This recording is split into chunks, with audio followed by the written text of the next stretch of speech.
નમસ્કાર મિત્રો, આજે આપણે આલ્ડીહાઇડ કીટોન અને કાર્બોક્સિલિક એસિડ જે છે ને આ એમસીક્યુ જે છે એના અંગે ચર્ચા કરવી છે. તો નીટમાં પૂછાયેલા કેટલાક એમસીક્યુ જે છે એની આપણે ચર્ચા કરીએ. તો નીટ 2019માં પૂછાયેલો પ્રશ્ન જે છે એની આપણે ચર્ચા કરીએ. નીચે આપેલ પ્રક્રિયાની નિપજ જણાવો. આવી રીતનો એક પ્રશ્ન પૂછાઈ ગયો હતો.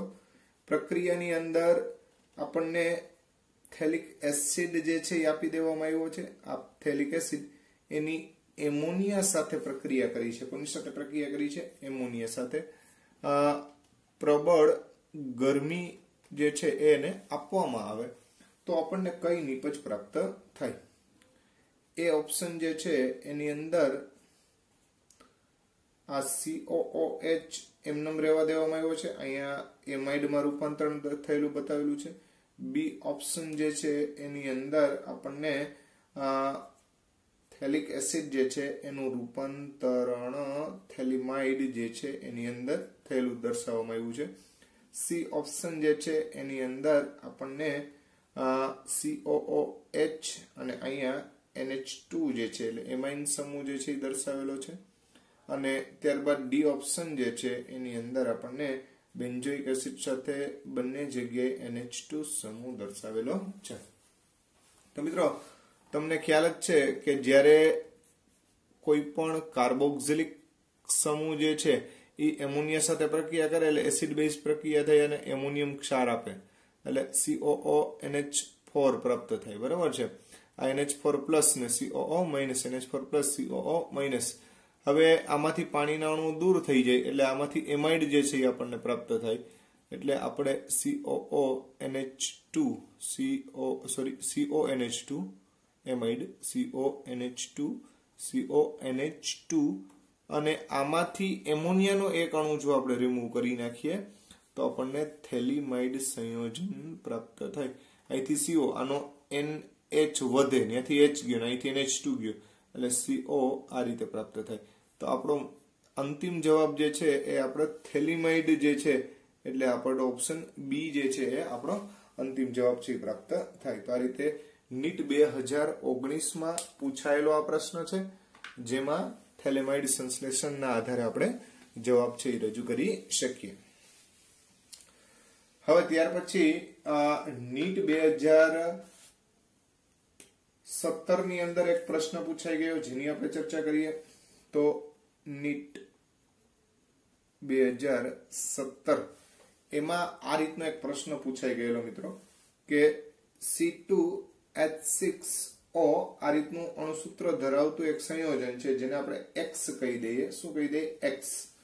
હવે એની કોપરની હાજરીમાં પ્રક્રિયા કરવામાં આવે 573 કેલ્વિન તાપમાને તો આપણને એ નિપજ મળે છે. આની રજત દર્પણ કસોટી કરવામાં આવે. શું કરવામાં આવે? રજત દર્પણ કસોટી. એટલે એ ઘટક છે એ રજત દર્પણ કસોટી કરે છે જેના કારણે થઈ અને કોઈ પણ યોગ્ય નિપજ પ્રાપ્ત થાય. ત્યારબાદ આ એ ઘટક જે છે એ OH સમૂહ જે છે એની સાથે પ્રક્રિયા કરે છે જેના કારણે થઈ અને Y નિપજ આપણને પ્રાપ્ત થાય. એટલે ટૂંકમાં બેઝ જે છે એની હાજરીમાં પ્રક્રિયા કરે છે એટલે Y નિપજ પ્રાપ્ત થાય.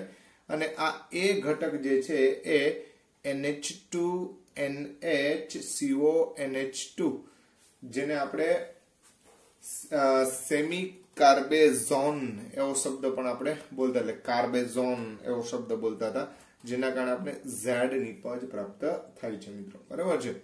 તો અહીંયા આપણને પ્રશ્ન જે છે એમાં તો A, X, Y અને Z અનુક્રમે શું હોય એવું આપણને પૂછવામાં આવ્યું છે. બરાબર છે. તો ભાઈ X તરીકે શું, A તરીકે શું, Y તરીકે શું અને Z તરીકે શું? મિત્રો હું ઓપ્શન નથી લખતો પણ તમને ઇન જનરલી ખ્યાલ આવી જ જાય કે ભાઈ જનરલી આ રજત દર્પણ આપી શકે એવો સામાન્ય રીતે ઘટક આલ્ડીહાઇડ હોય. કોણ હોય? આલ્ડીહાઇડ. બરાબર છે. હવે અહીંયા 2 કાર્બન વાળાના સંદર્ભમાં આ કયું સંયોજન લઈએ તો આપણને આલ્ડીહાઇડ મળે, એ પણ 2 કાર્બન વાળો જ મળે. તો જનરલી આલ્કોહોલ એટલે સામાન્ય રીતે CH3 CH2OH જે છે એટલે ઇથેનોલ તરીકે આપણે X ઘટક જે છે એને કેના તરીકે લઈ શકીએ? ઇથેનોલ. તો આ A ઘટક છે, સોરી X ઘટક છે ઇથેનોલ છે, એની પ્રક્રિયા આપણે કરશું એટલે ઇથેનાલ મળશે, CH3CHO. ખ્યાલ આવે છે? હવે રજત દર્પણની જે નિપજ મળે એની આપણે કઈ જરૂર છે નહીં, એટલે રજત દર્પણ પ્રક્રિયા કરે છે. રજત દર્પણ તો એ આલ્ડીહાઇડ હોવો જ જોઈએ, અને ખાસ કરીને એસિટાલ્ડીહાઇડ જે છે એ રજત દર્પણ કરી શકે. હવે જ્યારે આની બેઝિક માધ્યમમાં પ્રક્રિયા કરવામાં આવે ત્યારે આલ્ડોલ નિપજ પ્રાપ્ત થાય. ખાસ ધ્યાનમાં રાખજો, બરાબર છે? એટલે અહીંયા આલ્ડોલ નિપજ એટલે આપણને ખ્યાલ છે CH3CH CH3CHO એ પૈકી આ જે H જે છે, આ H જે છે અહીંયા આપણે પ્રસ્થાપિત કરશું અને આ બંનેને જોડી દેશું, બરાબર છે? અને પછી આમાંથી આલ્કિન ટાઈપની નિપજ પ્રાપ્ત થાય. એટલે આપણે અંતિમ નિપજ જે છે એ પાણીનો અણુ રિમૂવ કર્યા પછીની CH3CH11CHCHO આ ટાઈપની નિપજ મળશે. એટલે આમાં ઓપ્શન જે છે એમાં એક ઇથેનોલ આપેલો છે, બરોબર સમજો, એક ઇથેનાલ આપેલો છે, ઇથેનાલ આપેલો છે. ત્રીજો જે છે એ આપણને આપેલો જે છે એ છે બ્યુટુઇનાલ, બ્યુટુઇનાલ, બરોબર છે? અને આ ઉપરાંત જે છે એ આપણને આપવામાં આવ્યો છે સેમિકાર્બેઝોન, સેમિકાર્બેઝોન. તો ઇથેનાલ સેમિકાર્બેઝોન અથવા સેમિકાર્બેઝોન એવો શબ્દ અહીંયા વાપરેલો છે. તો મિત્રો તમને ખ્યાલ આવી જ જાય કે ભાઈ આ X છે એ ઇથેનોલ થાય, આ X ઇથેનોલ થાય, એ છે ઇથેનાલ થાય, પછી આ જે છે એ બ્યુટુઇનાલ જે છે એ આપણો ઘટક જે છે એ Y તરીકે રહેશે, અને Z તરીકે જ્યારે પણ એસિટાલ્ડીહાઇડની NH2 NHCO NH2 સાથે પ્રક્રિયા થાય એટલે આપણને સેમિકાર્બેઝોન જે છે એ પ્રાપ્ત થાય, બરાબર છે? તો આ રીતે સેમિકાર્બેઝોન આવી રીતે નિપજ પ્રાપ્ત થાય. તો આ વાત થઈ નીટ 2017 માં પૂછાયેલા પ્રશ્ન જે છે એના અંગેની ચર્ચા. ત્યાર પછી મિત્રો આપણને એક પ્રશ્ન નીટ 2016 જે પૂછાયેલો, નીટ 2016 એમાં એક સરસ મજાનો પ્રશ્ન આ રીતનો પૂછાયેલો હતો કે એસિડિક પ્રબળતાનો સાચો ક્રમ, એસિડિક પ્રબળતાનો સાચો ક્રમ જણાવો. આ રીતનો એક સરસ મજાનો પ્રશ્ન જે છે આપણને 2016 ની અંદર પ્રશ્ન પૂછાયેલો હતો. ઓપ્શનની અંદર આપણને ચક્રીય બંધારણમાં COOH સમૂહ એટલે સાયક્લોહેક્ઝેન, આપણે સોરી સાયક્લોહેક્ઝેનોઇક એસિડ જે છે એ આપણને આપેલો હતો. ત્યારબાદ અહીંયા લેક્ટમ સંયોજન જે છે એમાં COOH સમૂહ આપેલો હતો, અને ત્યારબાદ અહીંયા O સમૂહ જે છે એ આપી દીધો હોય, અને આ રીતે ટૂંકમાં COH સમૂહ જે છે એ આપણને આપેલો હોય. આ રીતના 3 બંધારણ જે છે એ આપેલા હતા, A બંધારણ, B બંધારણ અને C બંધારણ. તો મિત્રો આની એસિડિક પ્રબળતાનો આપણે સાચો ક્રમ જે છે એ જણાવવાનો હતો. તો મિત્રો તમે અહીંયા એસિડિક પ્રબળતાનો સાચો ક્રમ સમજાવવાનો હોય તો તમને ખ્યાલ જ છે કે ભાઈ આ જ્યારે વિદ્યુત ઋણ ઘટક જે છે એ જોડાયેલો હોય, અબંધકારક ઇલેક્ટ્રોન યુગ્મ ઘટક જે છે, ત્યારે એની એસિડિક પ્રબળતા જે છે એ પ્રમાણમાં વધે.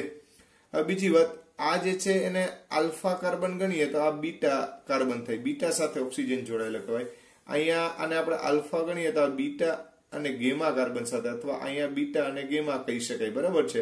તો આ સૌથી વધારે નજીક ઘટક છે, એટલે બી ની એસિડિક પ્રબળતા સૌથી વધારે, બીજા નંબરે સી આવે, અને છેલ્લા નંબરે કોણ આવે? એ. તો આનો સાચો એસિડિકતાનો ક્રમ જે છે આપણને BCA પ્રાપ્ત થાય. એટલે સૌથી વધારે બી ઘટક, ત્યારબાદ સી ઘટક, અને ત્યારબાદ એ ઘટક જે છે એની આપણે સમજૂતી આપી શકીએ. તો આ રીતે ટૂંકમાં આપણને એસિડિક પ્રબળતા અંગે નીટ 2016 જે છે એમાં એક સરસ મજાનો પ્રશ્ન પૂછાયેલો હતો. ત્યાર પછી પીએમટી 2014 ની વાત કરવા જાય, પીએમટી 2014, તો એની અંદર પણ એક સક્રિયતાને અનુલક્ષીને એક પ્રશ્ન જે પૂછાયેલો હતો કે કેન્દ્રાનુરાગી યોગશીલ પ્રક્રિયામાં સૌથી વધુ સક્રિય કોણ? સૌથી વધુ સક્રિય ઘટક જણાવો. ઓપ્શન જે છે એ ઓપ્શનમાં બેન્ઝીન ચક્ર સાથે CHO એટલે બેન્ઝાલ્ડિહાઇડ આપેલો હતો. બી ઓપ્શન જે છે એની અંદર બેન્ઝીન ચક્ર સાથે COCH3 એટલે એસિટોફિનોન જે છે એ આપેલો હતો. સી ઓપ્શન જે છે એમાં બેન્ઝીન ચક્ર સાથે આલ્ડિહાઇડ સમૂહ ઉપરાંતમાં મિથાઇલ સમૂહ આપેલો હતો. અને ડી જે છે એની અંદર બેન્ઝાલ્ડિહાઇડ જે છે એમાં સાથે સાથે NO2 સમૂહ એટલે નાઇટ્રો સમૂહ જે છે એ દર્શાવેલો હતો. તો મિત્રો તમને ખબર છે કે આલ્ડિહાઇડ કરતા કીટોનની સક્રિયતા ઓછી હોય, બરાબર છે. એટલે પહેલો ચાન્સ અહીંયા કોનો લાગુ પડે? તો કે ભાઈ અહીંયા પહેલો ચાન્સ જે છે એ આલ્ડિહાઇડ નો જ પડે. બધા 1, 2 ને 3. હવે એ પૈકી જેમ મિથાઇલ સમૂહ દાખલ થાય એમ સક્રિયતા ઘટશે, પણ નાઇટ્રો સમૂહ દાખલ થાય એમ એની કેના તરીકેની? તો કે ભાઈ કેન્દ્રાનુરાગી યોગશીલ પ્રક્રિયા માટેની સક્રિયતામાં શું થાય? વધારો થાય. તો સરળતાથી પ્રક્રિયા કોણ દર્શાવી શકશે? તો કે ભાઈ ડી સંયોજન જે છે એ એકદમ ઇઝીલી પ્રક્રિયા જે છે એ દર્શાવી શકશે.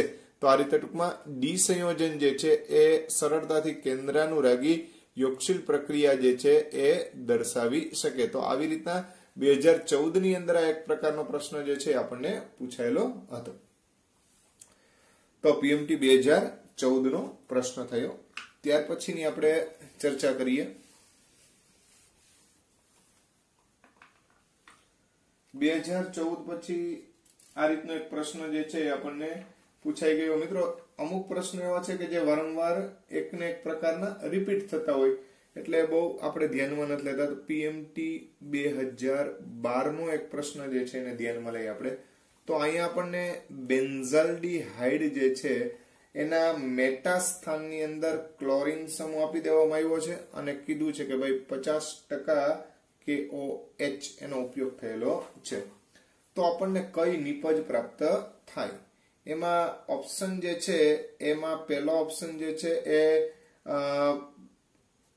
મેટા સ્થાનની અંદર ક્લોરીન અને અહીંયા CH2OH વત્તા મેટા સ્થાનની અંદર ક્લોરીન અને CH2COO માઇનસ, બરાબર છે. આવી નિપજ પ્રાપ્ત થાય. બીજી જે છે નિપજ જે છે એની અંદર તમે જોશો તો OH સમૂહ અને CH2OH વત્તા બેન્ઝીન ચક્ર સાથે Cl અને COO માઇનસ આ રીતની નિપજ જે છે આપણને આપી છે. ત્યારબાદ ત્રીજી જે નિપજ જે છે એટલે ત્રીજો જે ઓપ્શન જે છે એમાં Cl સમૂહ અને મેટા સ્થાનની અંદર CH2OH વત્તા બેન્ઝીન ચક્રમાં મેટા સ્થાનમાં ક્લોરીન અને અહીંયા COO માઇનસ આયન જે છે એ આપણને આપી દીધો છે. અને ડી ઓપ્શન ની અંદર તમે જોશો તો બેન્ઝીન ચક્ર જે છે એની અંદર અહીંયા મેટા સ્થાનમાં OH સમૂહ CH2OH સાથે સાથે અહીંયા બંનેમાં મેટા સ્થાનમાં OH સમૂહ જે છે એ આપણને આપી દેવામાં આવ્યા છે. તો મિત્રો આ જનરલી 50% KOH જે છે એના વડે જ્યારે પણ આપણે પ્રક્રિયા કરીએ ત્યારે આલ્ડિહાઇડ એટલે બેન્ઝાલ્ડિહાઇડ જે સંયોજન છે એનું રૂપાંતરણ કિનીઝારો પ્રક્રિયાને યાદ કરી લેવાની. તો તમને ખબર જ છે કે ભાઈ આલ્ડિહાઇડ હોય એનું રૂપાંતરણ જે છે એમ લ્યો કે અહીંયા તમે એમ લખો તો ભાઈ અહીંયા આનું CH2OH આલ્કોહોલમાં રૂપાંતરણ થાય. આને કઈ પ્રક્રિયા ન થાય, બરાબર છે, સમજી ગયા. સાથે સાથે તમે જોશો તો સાથે સાથે અહીંયા કાર્બોક્સિલિક એસિડ સંયોજન બને, ખ્યાલ આવે છે. પણ એસિડ જે છે એ આપણે ક્ષાર સ્વરૂપે દર્શાવીએ છીએ એટલે અહીંયા COO માઇનસ અને K પ્લસ જે છે એ જોડાયેલો હોય. તો અહીંયા મેટા સ્થાનમાં જ દરેક ઘટક આવે એવો તમે ઓપ્શન વિચારશો તો ઓકે આ ઓપ્શન બરોબર છે, પણ આવું ચાલે નહીં. CO ડાયરેક્ટ હોવો જોઈએ એટલે આ ઓપ્શન યોગ્ય નથી. અહીંયા તમે મેટા સ્થાનમાં આ ઓપ્શન જે છે એ આપણો વિકલ્પ જોવા જશો તો અહીંયા OH સમૂહ છે એટલે યોગ્ય ગણાય નહીં. અહીંયા Cl મેટા સ્થાનમાં CH2OH, ઓકે. અને COO- અને Cl, એટલે આપણો યોગ્ય વિકલ્પ કયો થશે? સી ઓપ્શન થશે. કેના આધારે આપણે જવાબ આપ્યો છે? કેનિઝારો પ્રક્રિયા, કે જે આલ્ફા કાર્બન ઉપર હાઇડ્રોજન નો આવેલો હોય ત્યારે મળતી નિપજ અંગેનો આ પ્રશ્નનો જવાબ થશે. તો ક્યારેક જે છે એ કોન્સેપ્ટ જે છે એને આપણે ધ્યાનમાં લેવો પડે, એના આધારે ઇઝીલી આપણે જવાબ આપી શકીએ. આ જ રીતનો મિત્રો પીએમટી 2012 ની અંદર એક પ્રશ્ન જે છે એ એસિડિકતાને અનુરૂપ પણ પૂછાઈ ગયો. પીએમટી 2012 એની અંદર આપણને એ તરીકે સંયોજન જે છે એ ટ્રાઇક્લોરો એસિટિક એસિડ આપેલું હતું. બી તરીકે આપણને સંયોજન જે છે એ ફ્લોરો એસિટિક એસિડ આપેલું હતું. સી તરીકે આપણને સંયોજન જે છે એ ફોર્મિક એસિડ આપેલું હતું. ફોર્મિક એસિડ, બરાબર છે, સોરી, ફોર્મિક એસિડ ડી તરીકે આપેલું હતું. અને સી તરીકે એસિટિક એસિડ આપેલું હતું. Acetic acid. તો આનો આપણે એસિડિક પ્રબળતાનો સાચો ક્રમ જણાવવાનો હતો. તો મિત્રો આની પહેલા મેં આ તમને એસિડિક પ્રબળતા માટેનો સાચો એક ક્રમ આખો બધા જ ઘટકોને અનુરૂપ એક લખાવેલો જ છે. તમને ખ્યાલ હોય તો ટ્રાઇક્લોરો એસિટિક એસિડ, ટ્રાઇફ્લોરો એસિટિક એસિડ, એમાં સૌથી પ્રબળ ટ્રાઇફ્લોરો થાય, ત્યારબાદ ટ્રાઇક્લોરો આવે, ટ્રાઈ છે એટલા માટે, બરાબર છે, ત્યારબાદ ફોર્મિક આવે ને છેલ્લામાં છેલ્લો કોણ આવે? એસિટિક એસિડ આવે. તો આને યોગ્ય ક્રમમાં ગોઠવવા જાવ તો બી ની પ્રબળતા સૌથી વધારે ટ્રાઇફ્લોરો વાળાની, એટલે ટ્રાઇફ્લોરો એસિટિક એસિડ, બરાબર છે. ત્યારબાદ એ ઘટક આવે એટલે કે ટ્રાઇક્લોરો એસિટિક એસિડ. ત્યાર પછી તમે જોવા જશો તો ફોર્મિક એસિડ એટલે ડી આવે અને અંતે કોણ આવે? સી આવે. એટલે ફોર્મિક એસિડ અને લાસ્ટમાં એસિટિક એસિડ. રેડી? તો આ રીતે ટૂંકમાં આ એસિડિક પ્રબળતાનો ક્રમ જે આપણને પીએમટી 2012 ની અંદર પ્રશ્ન પૂછાયેલો હતો, જેના અંગેની આપણે ચર્ચા કરી. ત્યાર પછી ના પ્રશ્નની જો આપણે ચર્ચા કરવા જાય તો પીએમટી 2008 ની અંદરનો એક પ્રશ્ન જે છે બહુ સિમ્પલ પ્રશ્ન છે કે આપેલ સંયોજન પૈકી કયા સંયોજનમાં આલ્ફા હાઇડ્રોજન દૂર થાય છે, બરાબર છે. જેના માટે બેઝનો ઉપયોગ કરવામાં આવે છે, બરાબર છે. આ 2008 પીએમટી માં પૂછાયેલો પ્રશ્ન છે. બહુ સિમ્પલ પ્રશ્ન જે છે આપણને આપી દીધો છે મિત્રો. ઓપ્શન જે છે આ રીતના છે: આલ્કેન સંયોજનમાં આવું શક્ય બને. બી ઓપ્શન આપ્યો છે કીટોન સંયોજનમાં આવું શક્ય બને. સી ઓપ્શન જે છે આપી દીધો છે આપણને આલ્કીનમાં આવું શક્ય બને. કે ડી ઓપ્શન આપ્યો છે એમાઇન સંયોજનમાં આવું શક્ય બને. તો ભાઈ તમે જાણો છો એ પ્રમાણે કે ભાઈ આલ્ડીહાઇડ અને કીટોન કે જેના આલ્ફા કાર્બન ઉપર હાઇડ્રોજન આવેલો હોય તો બેઝની હાજરીમાં આપણે આલ્ડોલ સંઘનન એવો શબ્દ બોલીએ છીએ. એટલે અહીંયા જવાબ શું આવશે આપણો? કીટોન, કે જે આલ્ડોલ સંઘનન પ્રક્રિયા જે છે એના દ્વારા આપણને સરસ મજાની નિપજ જે છે આપી શકે. ખ્યાલ આવે છે? તો આ 2008 જે છે એની અંદર આ રીતનો પ્રશ્ન પૂછાઈ ગયો. ત્યાર પછીની જો ચર્ચા કરવા જઈએ મિત્રો તો આપણને પીએમટી 2007 જે છે એનો પ્રશ્ન જે છે 2007 એમાં એક પ્રશ્ન જે છે એ એસિડિકતા માટેનો સાચો ક્રમ જે છે પૂછેલો હતો. એસિડિક પ્રબળતાનો સાચો ક્રમ. મિત્રો ક્યારેક પ્રશ્નની અંદર કઈ ન હોય પણ ખરેખર એના ઓપ્શન જે છે ને એ આપણા માટે બહુ મહત્વના હોય, બરાબર છે. હવે આ એસિડિક પ્રબળતાનો સાચો ક્રમ જે છે એમાં ઓપ્શન જે છે લખું તો તમને ખ્યાલ આવે FCH2COOH, પછી CH3COOH, ત્યારબાદ BrCH2COOH અને ત્યારબાદ ClCH2COOH. બી ઓપ્શન જે છે એની અંદર BrCH2COOH, ત્યાર પછી ClCH2COOH, ત્યાર પછી FCH2COOH અને ત્યારબાદ CH3COOH.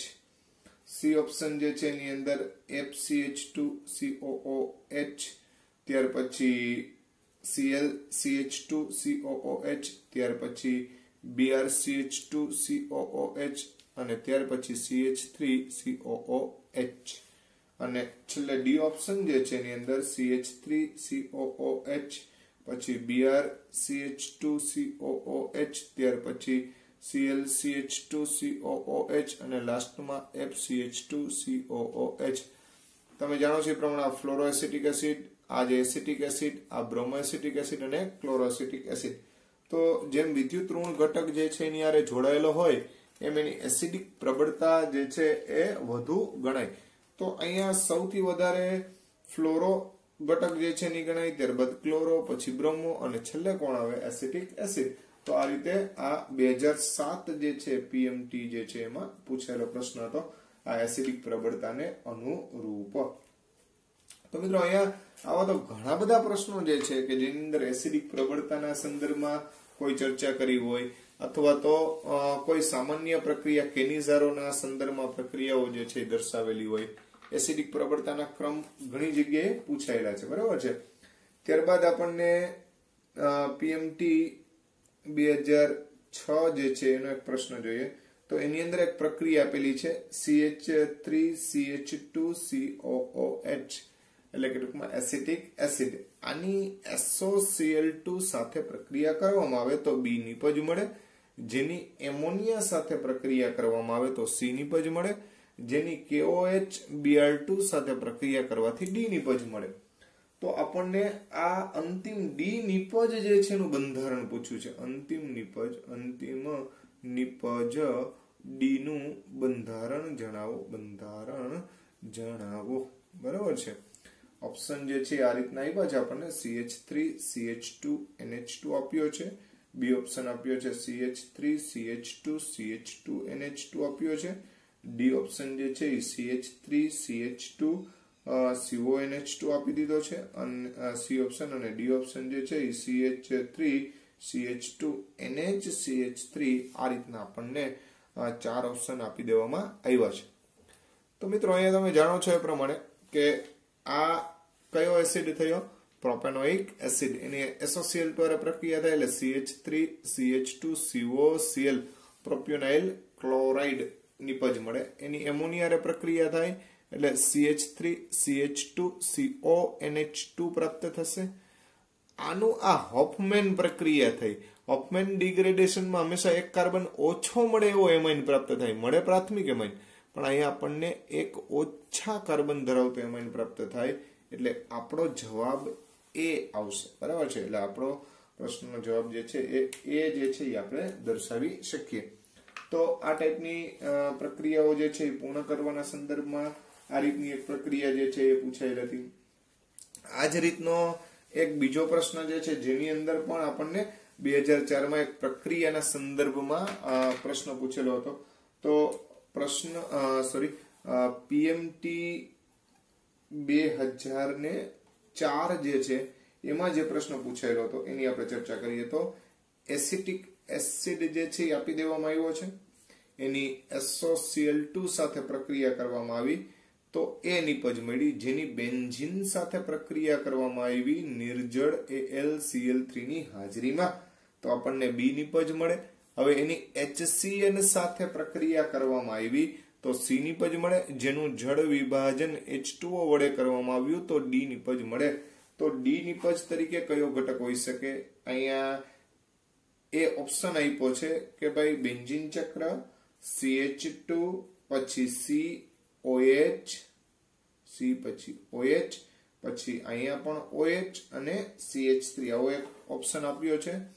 બી ઓપ્શન જે છે એ આ રીતનો આપી દીધો છે બેન્ઝીન ચક્ર, એની સાથે સી એની સાથે CN આપ્યો છે, આની સાથે OH આપ્યો છે અને આની સાથે મિથાઇલ સમૂહ આપ્યો છે. સી ઓપ્શન જે છે એની અંદર બેન્ઝીન ચક્ર આપી દીધું છે, એની હારે CH2 COH CN અને CH3 આપી દીધો છે. અને ડી ઓપ્શન જે છે એની અંદર આપણને બેન્ઝીન ચક્ર આપ્યું છે, એની સાથે સી પછી OH આપ્યો છે, અહીંયા CH3 આપ્યો છે અને COOH સમૂહ આપણને આપવામાં આવ્યો છે. તો મિત્રો તમે જાણો છો એ પ્રમાણે કે એસિટિક એસિડની SOCl દ્વારા પ્રક્રિયા થાય આ CH3 આપણે ઉકેલ મેળવીએ છીએ.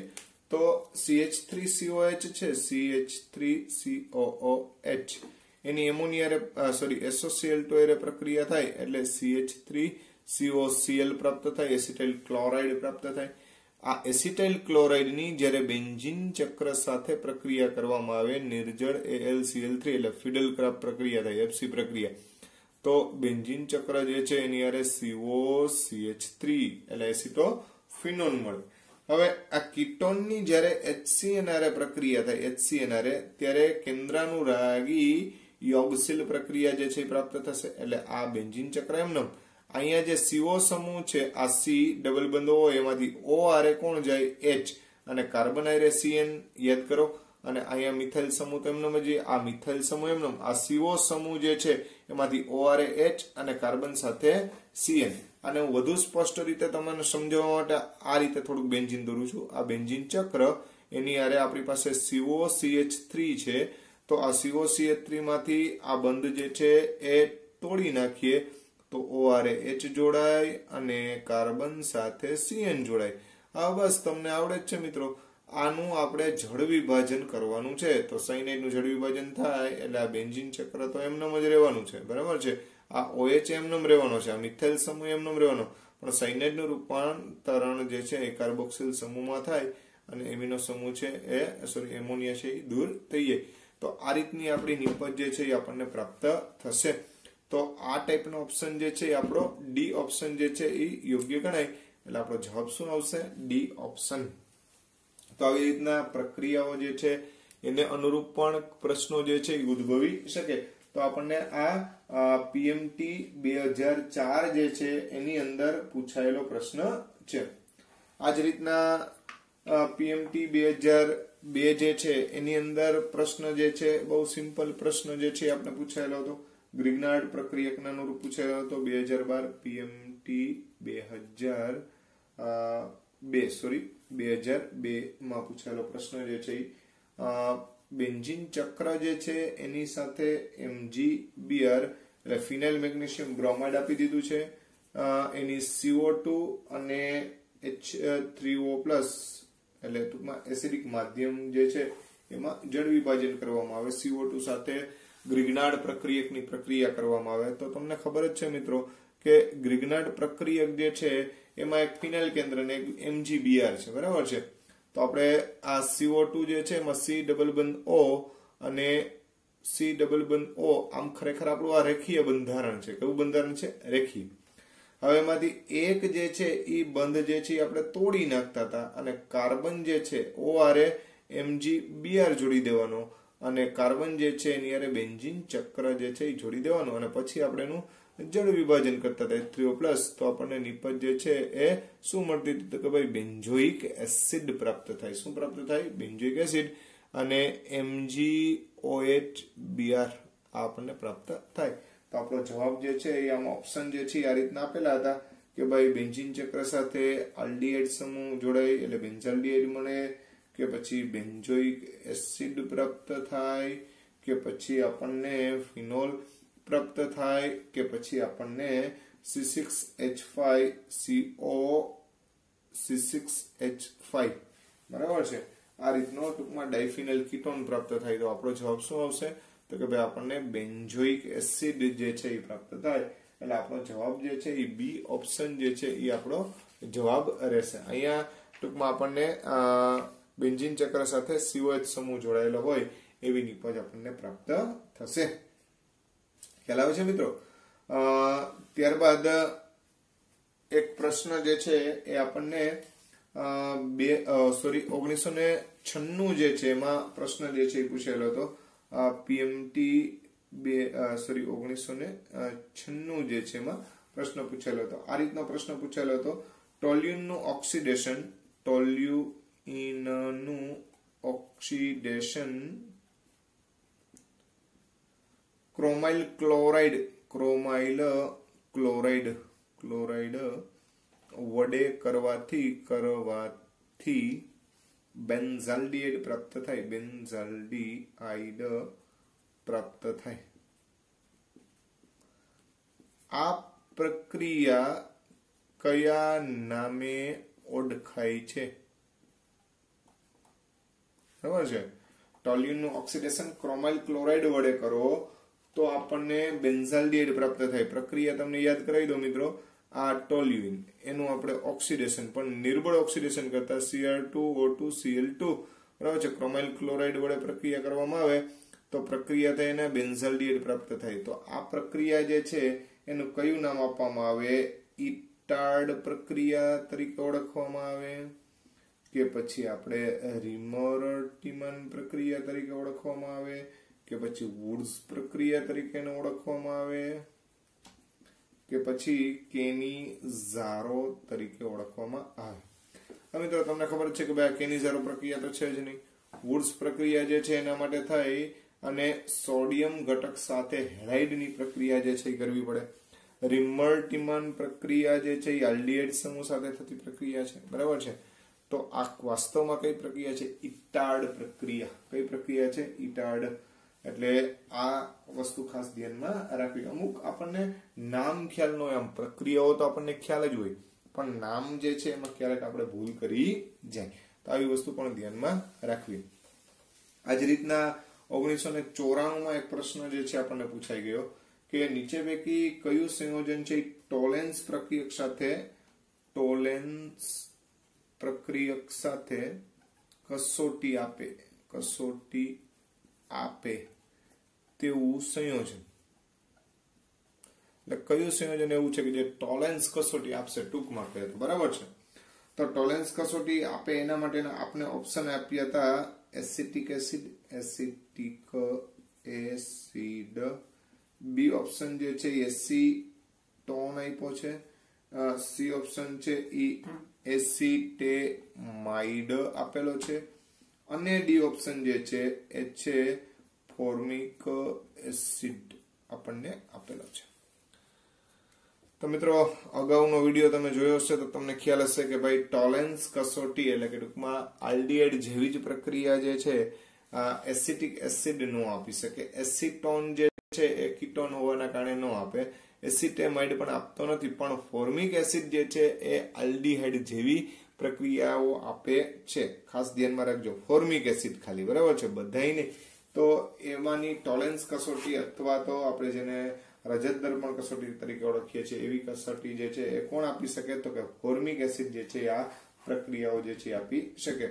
તો આ 1994 જે છે એમાં પૂછાયેલો પ્રશ્ન હતો. તો મિત્રો આપણે જુદી જુદી કોમ્પિટિટિવ એક્ઝામ જે છે એની અંદર જે કંઈ પણ પ્રશ્નો પૂછાયેલા હતા એ પ્રશ્નો જે છે એના વિશે આપણે ચર્ચા કરી જેથી કરી અને તમને પરીક્ષામાં પૂછાતા પ્રશ્નો જે છે એના વિશેનો અંદાજો આવે અને તમારી તૈયારી જે છે તમે સારી રીતે કરી શકો.